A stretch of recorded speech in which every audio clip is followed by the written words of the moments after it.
আরে নিকি যে, কেমন আছো? তোমাকে তো দেখাই যায় না। কি করে আসি বলো? যখনই এখানে আসছি তখনই লুসি আর টম আমাকে খাঁচায় ধরার জন্য ওত পেতে বসে থাকে। ঠিক বলেছ, ওদেরকে জব্দ করতে না পারলে আমারও শান্তি নেই বন্ধু। এবার ফেরা যাক টম, তাছাড়া আন্টি আসার সময় হয়ে গেল। এই আন্টিটাকে দিয়ে হয়েছে যত জ্বালা, সব সময় ধমকাবে।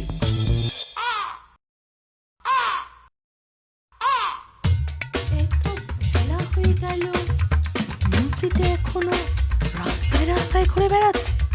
আসো, তারপর ওর মজা আমি দেখাচ্ছি।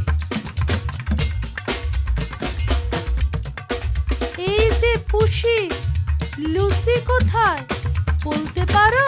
কি আর বলবো আন্টি, ও যতক্ষণ না থাকে ততক্ষণই ভালো। কেন এই কথা বলছো কেন? বলছি অনেক দুঃখে আন্টি, কারণ ও থাকলেই পাশের বাড়ির ছোট্ট পাখি নিকিটা আসলেই ওকে লুসি আর টম খাবার চেষ্টা করে। কি এত বড় সাহস! এই যে চাঁদু, এতক্ষণে আসার সময় হলো বুঝি?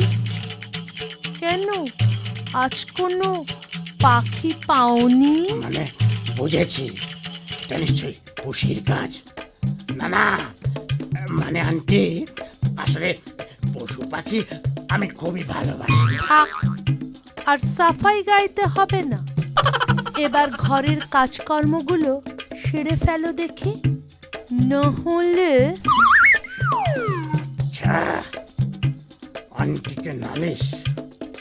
তোর চোখের সামনে আমি নিকিকে একবারে চিবিয়ে চিবিয়ে চিবিয়ে খাবো। তুমি যা কথা বললে পুষি, তা যদি সত্যি হয় তাহলে তো আমাকে খুবই সাবধানে থাকতে হবে। ঠিকই বলেছ নিকি, লুসিকে একদম বিশ্বাস নেই।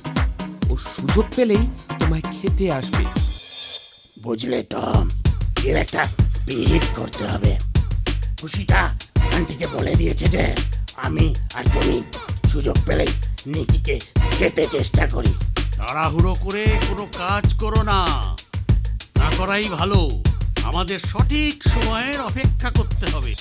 জানো পুষি, কাল লুসির চেলা টমটা না আমাদের বাড়ির আশেপাশে উঁকি ঝুঁকি দিচ্ছিল। বলো কি? তাহলে তো কিছু একটা করতেই হয়।